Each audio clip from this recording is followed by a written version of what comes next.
What's up, everybody? This is Trent from Southeast Pit Report. We're hanging out here with Josh from Weather Eye. You guys are on this In Vogue tour right now and stuff with a lot of cool bands and stuff. How's that going so far? Dude, honestly, like it had a rough start getting out there. Our van broke down pretty early, but ever since then we were able to run a U-Haul for like 3 days while our transmission got rebuilt, and then every day since then has been phenomenal. Just keeps building up, and they're all super great guys. Awesome. About the whole renting stuff, you know, some bands have done that, like rented vehicles when theirs broke down. Do you guys have to go back on the route to return that, or you can just drop it off at some other U-Haul and kind of just leave it sitting there? No, there was like we were in this little middle of nowhere town in Illinois. No offense to anybody from Illinois, but it was a tiny little town, just frozen over and everything. We went in there, we just rented like an in-town U-Haul cargo van. So like 4 dudes in our van, we're just sitting in the back of it, like trying to survive in the cold because the heat didn't go back through the wall and everything. So we had to drive all the way up, and our last stop that we used that van for was in Ohio, and then drove all the way back to Illinois. It was like a 9-hour drive back to where we were going, and returned the van, and our van was ready the same morning, so it kind of worked out, and then we just had to haul all the way back up to New Jersey. Wow. So, your name, you know, Weather Eye, you know, a lot of bands are doing the thing now with the comma in the name and stuff. How'd you guys come up with that? Honestly, it kind of came through. We were going through a bunch of names and everything, but we wanted to kind of throw something out there that had a little bit of, like, you know, an intricate meaning to it, and it wasn't just there. And we played around with it because I've always liked like nautical terms. I think they sound cooler than most other terms. Like you hear a lot of bands with nautical terms, but it, like the whole weather eye thing, keeping an eye out for sudden changes. And then we thought about it like whenever you say, you know, whether I would have done this or whether I would have done that, it's about thinking about the choices that you've made and, you know, kind of building on that and making your life go forward, thinking about what you've done in the past and, you know, growing from it. Now, earlier this year, you got signed, I believe, to In Vogue. Yeah. And you re-released Dreamcatcher, correct? Mm-hmm. So what was it like, you know, writing that and then re-releasing it versus going in and writing Catalyst for I guess your first proper original release without re-releasing anything on the label? Honestly, we got a lot of bad rap for the re-release because the first 2 singles that we put out as a band were C'est La Vie and Ambitions, and then we kind of re-released them when we put out the EP because we threw them on there. And then whenever we got on In Vogue, we took the whole thing and re-released it. So everybody was like, "Oh, I guess they're gonna do another re-release whenever they put it out." But it was, I mean, it was cool to kind of see the different take that Tom Denny took on it whenever we did the mastering. It gave us a different idea of, you know, a different producer we hadn't worked with and things like that. And it let more people see us. It allowed us to get hard copies, which we didn't have previously, and get distributed a little bit more.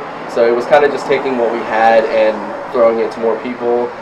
Versus with Catalyst, we actually spent a month in studio working with our producer Robbie Joyner, who did our EP originally, and just stayed there with him working every night, did a lot of writing while we were there in the studio, and then we actually left for a little tour that didn't work out quite as well as we wanted, but when we came back, we were able to go back in again and just do some night sessions and even work on it more because we just wanted to put as much as we could into it. And then we got to work with Michael from Mike Relocate, Johnny Craig, obviously, from his numerous projects, and then Dylan Jones from Incredible Me, and all super great singers. We were really glad we were able to get with them on that. And then we got to work with Drew Folk a little bit on some co-writing, and he's done a lot of writing for like our boys in Micah. He did writing with them, and Motionless in White, people like that. So he has a lot of influence in, you know, just making out those banger songs. But it was cool to get his perspective on how we could take our music and just structure it a little bit better. Yeah.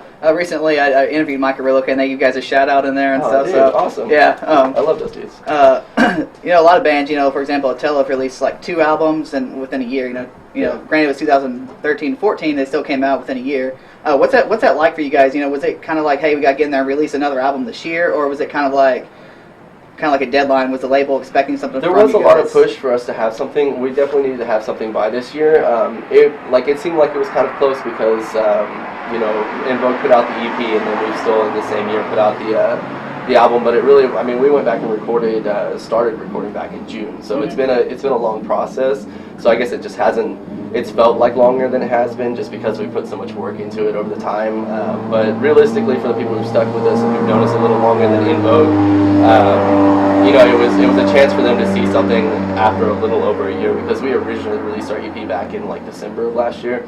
So it gave us like right at a year period that we got to put out some new music, and we really wanted to because you know, we grew a lot since then. Yeah, definitely. I was going to say, I can tell on Catalyst, you know, there's a different vibe to it. It's still you guys, but it's like there's a different sound to it, you know, even with the clean vocals and the lyrics and stuff. So what progressed with that? Like, what did you guys go in there, like, lyric-wise and musically? Like, what was your goal going into it? A lot of it was, I mean, for one thing, like, we loved what we did with Dreamcatcher. We had a lot of fun with it, but we didn't want to just stick in that tiny little, like, scope of sound. We wanted to move forward and do, you know, different things, like try new adventures and things like that with what we wanted to do, but still have a strong message. And the whole idea behind, like, Catalyst was that, you know, no matter what it is, whether it's happy, sad, angry, you know, in love, whatever it is, like, every song on there has some sort of spark to it that's going to ignite you into a certain emotion. So that's why we thought Catalyst, because every song is just really passionate one way or another. So we really wanted to push to do a little bit of everything. Like, we wanted to broaden our horizons a little bit and, you know, try different sounds and stuff, just because we listen to so many different types of music. So we went in there just, like, pulling from our influences and all the things that we'd been through, all the things that our families had gone through, all that stuff. So we were able to just express what we were feeling or what our friends were feeling in a way that other people could relate to it. Yeah. Okay. I know it's the end of the year, so I assume after this you guys are going home for a break and stuff. So what can we expect from you guys in 2015? In 2015, well, for the one thing, we're actually having to pick up a full-time drummer. Our drummer quit about 5 or 6 weeks ago. So we've got a fill-in plan with us on this tour. We're real happy that he got to come along, a good old friend of ours. After that, we're going to audition a drummer. We're looking to be shooting a music video in the next few months. Okay. And then from there, just working on touring. And honestly, we're already getting back into writing probably within January. Okay. February. So another third album within a year, I guess? You know, if we can have it by, like, next fall, that'd be fantastic. But we're already pumped, ready to get writing. Because, like I said, we started writing the Catalyst album back in June. So it'll be a lot, it'll be a year for us in June that we've been writing already, or since we started writing. So it'll be cool to get back in there and, like, fresh ideas, plus working with a lot of bands that we've gotten to work with and stuff. It just gives us, like, inspiration for what we want to do in the future. Okay, awesome. Well, this is Southeast Pit Report. I'm Trenton, and this is Josh from Weather Eye.